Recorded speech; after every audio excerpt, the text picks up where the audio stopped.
आज 14 एप्रिल रोजी संविधान निर्माता, सामाजिक सुधारक आणि भारतीय इतिहासातील महान विचारवंत डॉक्टर बाबासाहेब आंबेडकर यांची जयंती संपूर्ण देशभर साजरी केली जात आहे. त्यांच्या अष्टपैलू व्यक्तिमत्वामुळे भारताला एक नवा सामाजिक आणि राजकीय दिशा मिळाली. डॉक्टर आंबेडकर यांनी अस्पृश्यता नष्ट करण्यासाठी, समानतेच्या हक्कासाठी आणि सर्वसामान्य जनतेच्या न्यायासाठी आयुष्यभर संघर्ष केला. त्यांनी भारतीय संविधानाचे शिल्पकार म्हणून आधुनिक भारताचा पाया रचला. दरवर्षी ही जयंती जल्लोषात साजरी करण्यात येत असते. त्याच पार्श्वभूमीवर सोलापूर शहर राष्ट्रवादी काँग्रेस पार्टीच्या वतीने पार्क चौक येथील डॉक्टर बाबासाहेब आंबेडकर यांच्या पूर्णाकृती पुतळ्यास शहर सरचिटणीस शामराव गांगर्डे यांच्या हस्ते पुष्पहार अर्पण करून अभिवादन करण्यात आले. यावेळी डॉक्टर बाबासाहेब आंबेडकर यांचा विजय असो, जय भीम अशा घोषणांनी पार्क चौक परिसर दणाणून सोडला. यावेळी जिल्हाध्यक्ष संतोष पवार यांनी विश्वरत्न महामानव डॉक्टर बाबासाहेब आंबेडकर यांच्या जयंतीनिमित्त सोलापूर शहर जिल्हावासियांना शुभेच्छा दिल्या. यावेळी जिल्हाध्यक्ष संतोष पवार, ज्येष्ठ नेते शकील शेख, हेमंत चौधरी, जनरल सेक्रेटरी प्रमोद भोसले, अनिल उकरंटे, महिला आघाडी प्रदेश सरचिटणीस सायरा शेख, कार्याध्यक्ष चित्रा कदम, सेवादल अध्यक्ष प्रकाश जाधव, युवक प्रदेश उपाध्यक्ष साजिद पटेल, दिव्यांग सेल विभाग अध्यक्ष MM इटकळे, कामगार आघाडी विभाग अध्यक्ष मार्तंड शिंगारे, प्रज्ञासागर गायकवाड, सोशल मीडिया शहराध्यक्ष वैभव गंगणे, कार्याध्यक्ष सोमनाथ शिंदे, शहर सचिव दत्तात्रय बनसोडे, दक्षिण विधानसभा अध्यक्ष श्रीकांत वाघमारे, सूरज खांडेकर, शुभम घनाते, निखिल नागणे यांच्यासह सर्वच प्रमुख पदाधिकारी कार्यकर्ते मोठ्या संख्येने उपस्थित होते. यंत्रमाग कामगार आपल्या उदरनिर्वाहासाठी 12-12 तास कारखान्यात राबतो. त्या कामगाराला आजही वेठबिगारीसारखी वागणूक मिळते. यंत्रमाग चालतो तेव्हा कापड विणले जात नाही, तर त्यामध्ये कामगारांचा घाम आणि संघर्षाची गुंफण असते. याची जाणीव या गेंड्याची कातडी असणाऱ्या सरकारला होत नाही. यंत्रमाग कामगारांना देशोधडीला लावण्यास सरकार विरुद्ध लढा तीव्र करणार असल्याचा इशारा ज्येष्ठ नेते माजी आमदार कॉम्रेड नरसय्या आडम मास्टर यांनी दिला. गुरुवार दिनांक 11 एप्रिल रोजी क्रांतीसूर्य महात्मा फुले यांच्या जयंतीचे औचित्य साधून सीटूचे मध्यवर्ती कार्यालय दत्तनगर येथे महाराष्ट्र राज्य पॉवरलूम वर्कर्स फेडरेशनची राज्यस्तरीय बैठक ज्येष्ठ नेते माजी आमदार कॉम्रेड नरसय्या आडम मास्टर यांच्या अध्यक्षतेखाली पार पडली. या बैठकीत इचलकरंजी, मालेगाव, भिवंडी आणि सोलापूरमधून प्रतिनिधी सहभागी झाले होते. यावेळी सीटूचे राज्य सचिव ॲडव्होकेट MH शेख, कॉम्रेड भरमा कांबळे, सुनील चव्हाण, व्यंकटेश कोंगारी, किशोर मेहता यांची उपस्थिती होती. या बैठकीस मार्गदर्शन करताना ते म्हणाले की महाराष्ट्र राज्यात गेल्या 5 दशकांहून अधिक वर्षांपासून विणकर अर्थाअर्थी यंत्रमाग कामगारांचा लढा अव्याहतपणे सुरू आहे. यंत्रमाग कामगारांना ओळखपत्र, हजेरी कार्ड, 8 तास अतिरिक्त कामाचा मोबदला, कामगार कायद्याचे लाभ, निवृत्ती वेतन, वैद्यकीय सुविधा, भविष्य निर्वाह निधी, आरोग्य विमा, अपघात विमा, शिष्यवृत्ती आदी सर्व काही मिळाले पाहिजे. महागाई निर्देशांकानुसार व फरकासह किमान वेतन, रोजगार हमी व रोजगार सुरक्षा तसेच माथाडी कामगारांच्या धर्तीवर आधारित यंत्रमाग कामगारांसाठी कल्याणकारी मंडळाची स्थापना करण्यात यावी या मागण्या घेऊन सीटू अविरत लढा देत आहे. कोणत्याही विचाराचे किंवा कोणत्याही पक्षाचे सरकार येऊ द्या, यंत्रमाग कामगारांच्या न्याय हक्कांच्या मागण्यांकडे जाणीवपूर्वक अक्षम्य दुर्लक्ष केले आहे. हा अन्याय आता कदापि सहन करणार नाही असे प्रतिपादन ज्येष्ठ नेते माजी आमदार कॉम्रेड नरसय्या आडम मास्टर यांनी केले.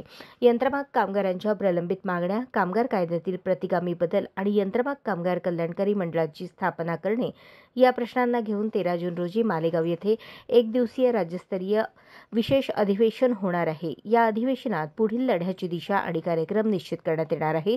तसेच यंत्रमाग कामगारांच्या 1 लाख सह्यांचे संकलन मोहीम हाती घेण्यात येणार आहे. जब आजाद मैदान में हम चले, भिवंडी से 25,000 लोग आए थे मेरे अंदाज, और पुलिस को चकवा देकर मंत्रालय में घुसने के वास्ते अपना कोशिश चल रहा है. शेवटी पुलिस ने हाथ पांव पकड़ कर अपना डेपुटेशन CM के पास कुछ भी हुआ. तो चंद्रकांत ने कुछ किया नहीं, प्रकाश मेहता ने कुछ किया नहीं, हसन मुश्किल ने कुछ किया नहीं, बालिका ने मुझसे कुछ किया. ये 13 तारीख को मालेगांव में जो अधिवेशन हो रहा है, ये लड़े का क्यों रखने का काम है, ध्यान में। अब 1 लाख मजदूरों का आज सरकार के सामने लेकर जाएंगे और दिवाली के बाद चलो भिवंडी और मंत्रालय कुछ करेंगे, निर्णय हुए बिना भिवंडी को वापस आने का नहीं। चाहे अपने 20-25 हजार लोग 15 दिन जेल में गए तो परवाह नहीं, उसका नेतृत्व करने को मैं आऊंगा, चल नहीं पाऊंगा, मैं चल नहीं पाऊंगा। अभी 80 साल उम्र है, चले तो फिर बीमार पड़ने की पारी आ गई। मालेगांव का आने का कोशिश करता हूँ, शॉर्ट रास्ता नहीं दिख रहा है मुझे,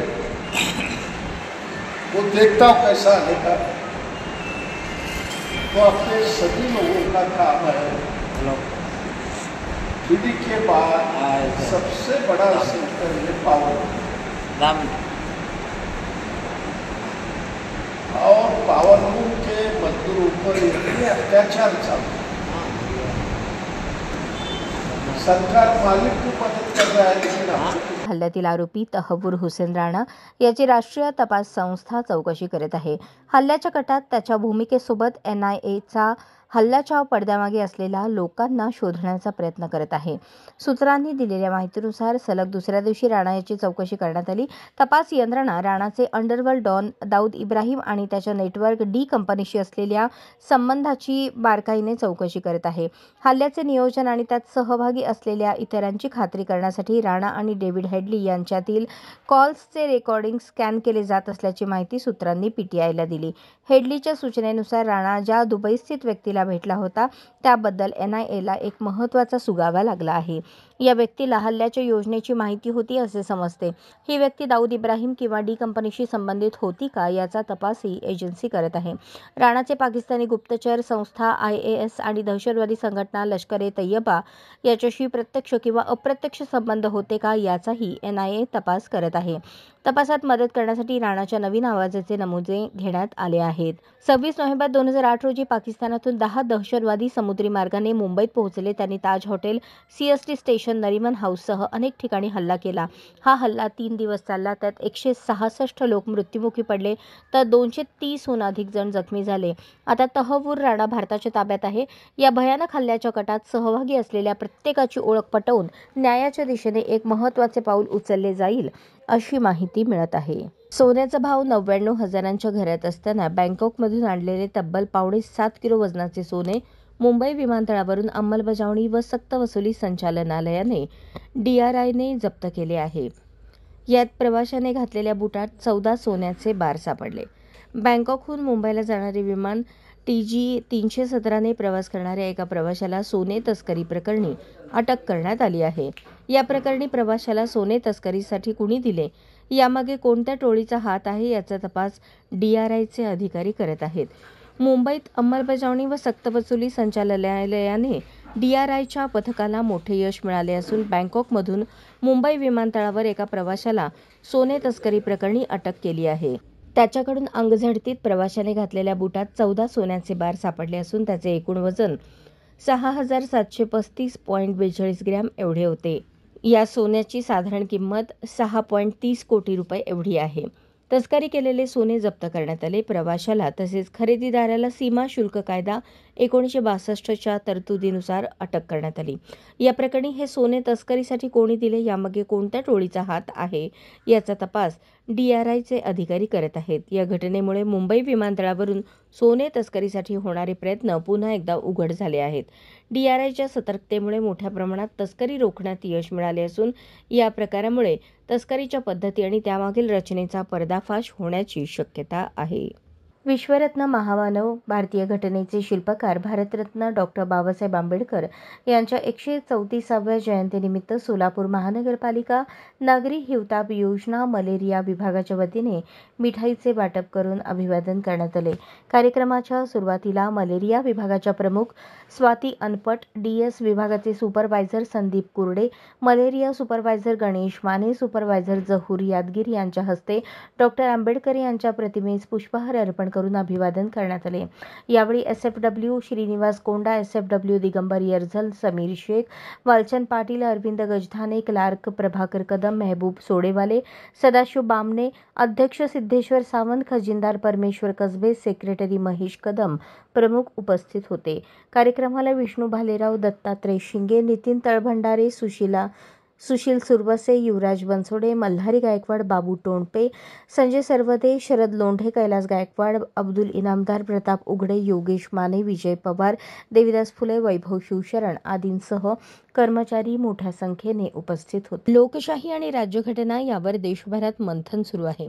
सध्याच्या सत्ताधाऱ्यांकडून या दोन्ही संस्था संकटात टाकण्याचे काम सुरू आहे. त्यासाठी क्षीण असला तरी सामान्यांनाच आवाज उठवावा लागेल, असं वक्तव्य काँग्रेस नेत्या खासदार प्रणिती शिंदे यांनी केलं.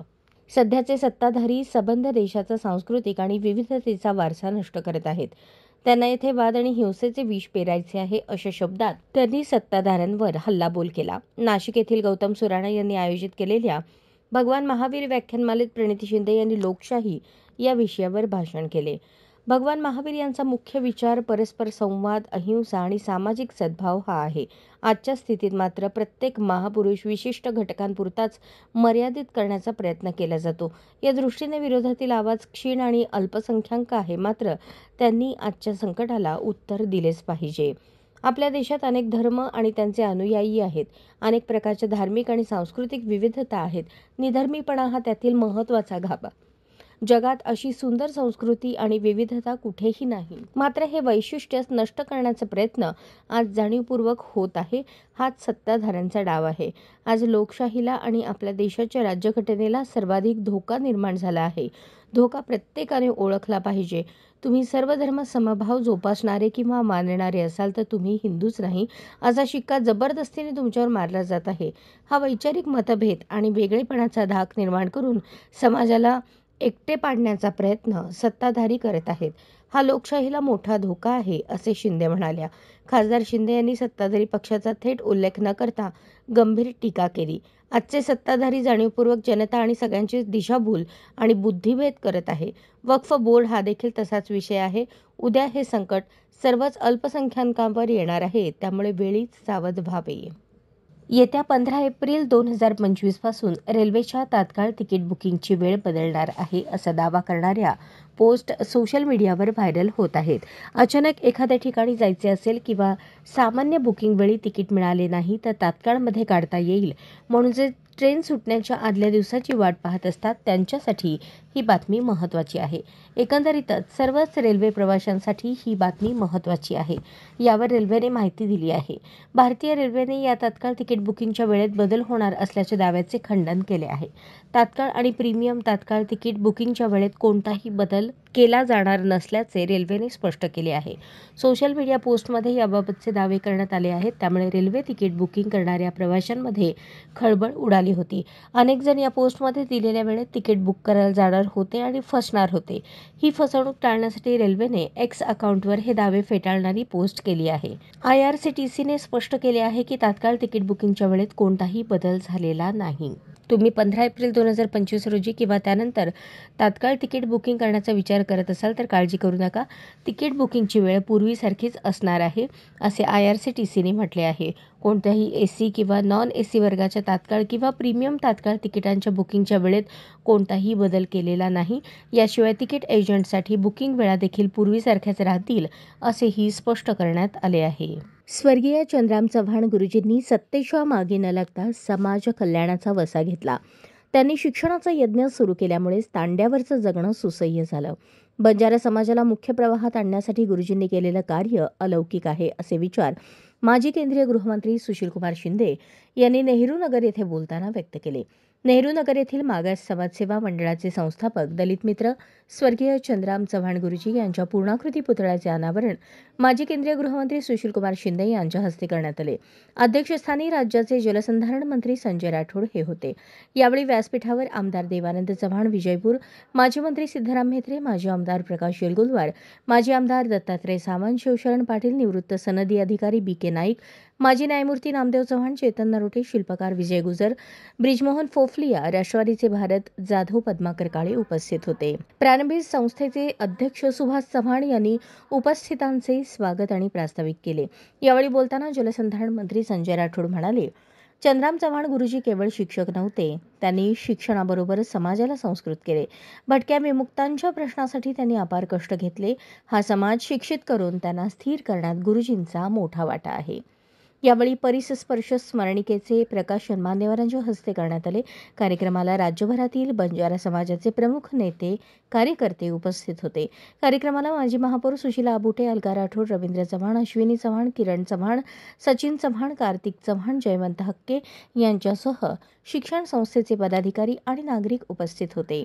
ॲडव्होकेट नामदेव चव्हाण यांनी भारतरत्न डॉ. बाबासाहेब आंबेडकर व क्रांतीसूर्य महात्मा ज्योतिबा फुले यांच्या जयंतीनिमित्त काँग्रेस पक्षाचे सोलापूर शहर सचिव मनोहर चकोलेकर यांनी शहरामध्ये फुटपाथवर राहणाऱ्या गोरगरीब लोकांना अन्नदान केले. डॉ. बाबासाहेब आंबेडकर चौक ते पासपोर्ट कार्यालयादरम्यान शेकडो बेघर नागरिक रस्त्यावर असतात, तर सर्वांना त्यांनी अन्नदान केले. चकोलेकर यांनी या महामानवांच्या आगळ्यावेगळ्या पद्धतीने अभिवादन केल्याने त्यांचे सर्वत्र कौतुक होत आहे.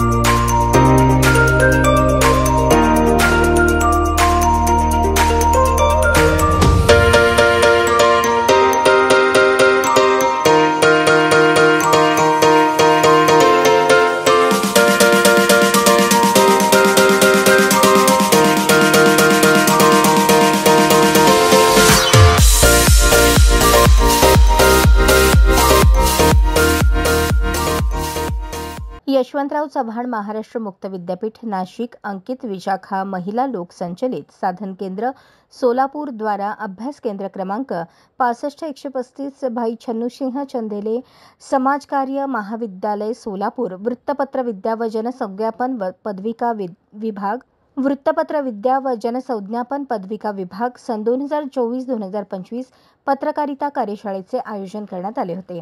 हा कार्यक्रम रविवार दिनांक 13 एप्रिल रोजी इंद्रप्रस्थ मंगल कार्यालय, रेल्वे लाईन सोलापूर येथे आयोजित करण्यात आला होता. या कार्यक्रमाच्या अध्यक्षस्थानी यशवंतराव चव्हाण महाराष्ट्र मुक्त विद्यापीठाचे पुणे विभागीय केंद्राचे विभागीय संचालक डॉ. विश्वास भास्करराव गायकवाड यांची उपस्थिती होती. कार्यक्रमास प्रमुख पाहुणे म्हणून भाई छन्नूसिंह चंदेले स्मृती केंद्राचे विश्वस्त डॉ. रोझा चंदेल पाराशर यांची उपस्थिती होती. कार्यक्रमास यशवंतराव चव्हाण महाराष्ट्र मुक्त विद्यापीठ नाशिक पुणे विभागीय केंद्र संचालक डॉ. विश्वास भास्करराव गायकवाड, भाई छन्नूसिंह चंदेले स्मृती केंद्राचे विश्वस्त डॉ. रोझा चंदेल पाराशर, यशवंतराव चव्हाण महाराष्ट्र मुक्त विद्यापीठ नाशिक पुणे विभागीय केंद्र कक्ष अधिकारी संतोष वामन, यशवंतराव चव्हाण महाराष्ट्र मुक्त विद्यापीठ नाशिक पुणे विभागीय केंद्र सहाय्यक प्रदीप गायकवाड, दैनिक दिव्य मराठीचे उपसंपादक विजयकुमार गायकवाड, मनोज पाल, प्राध्यापक ॲडव्होकेट अरविंद देडे, ॲडव्होकेट स्नेहल शिवपूजे, पर्यावरण दूत डॉ. मनोज देवकर, भाई छन्नूसिंह चंदेले समाजकार्य महाविद्यालय सोलापूर केंद्र प्रमुख प्राचार्य सिद्धार्थ गायकवाड, भाई छन्नूसिंह चंदेले समाजकार्य महाविद्यालय सोलापूर विभाग प्रमुख विजयकुमार लोंढे या मान्यवरांच्या उपस्थितीत महापुरुषांच्या प्रतिमेचे पूजन आणि दीप प्रज्वलन करून कार्यक्रमाचे उद्घाटन करण्यात आले. कार्यक्रमाला उपस्थित असलेल्या मंचावरील सर्व मान्यवरांचे भाई छन्नूसिंह चंदेले समाजकार्य महाविद्यालय सोलापूर यांच्याकडून यथोचित सत्कार सन्मान करण्यात आला. कार्यक्रमाला उपस्थित असलेल्या सर्व मंचावरील मान्यवरांनी आपापले मनोगत व्यक्त केले. पत्रकारिता कार्यशाळेला उपस्थित असलेल्या पत्रकारिता अभ्यासक्रमासाठी प्रवेश घेतलेल्या नूतन पत्रकार बांधवांनी मनोगत व्यक्त केले. वृत्तपत्रविद्या व जनसंज्ञापन पदविका अभ्यासक्रमास प्रवेश घेतलेल्या सर्व विद्यार्थ्यांचे भाई छन्नूसिंह चंदेले समाजकार्य महाविद्यालय सोलापूर यांच्याकडून ट्रॉफी व प्रशस्तीपत्र देऊन गौरव करण्यात आला। पत्रकारिता कार्यशाळा हा कार्यक्रम यशस्वी करण्यासाठी भाई छन्नूसिंह चंदेले समाजकार्य महाविद्यालय सोलापूर केंद्र प्रमुख प्राचार्य सिद्धार्थ गायकवाड, केंद्र संयोजक सचिव मनीषा पाटील, विभाग प्रमुख प्राध्यापक विजयकुमार लोंढे, विशाल पाटील, त्याचबरोबर भाई छन्नूसिंह चंदेले समाजकार्य महाविद्यालय सोलापूर वृत्तपत्र व जनसंज्ञापन पदविका विभागातील पत्रकारितेसाठी प्रवेश घेतलेले सर्व विद्यार्थ्यांचे सहकार्य लाभले। कार्यक्रमाचे सूत्रसंचालन अंजली काकडे यांनी केले। कार्यक्रमाचे प्रास्ताविक अशोक मर्डे यांनी केले, तर संविधान प्रास्ताविकेचे वाचन संतोष पवार यांनी केले। आभार सुभाष माने यांनी मानले।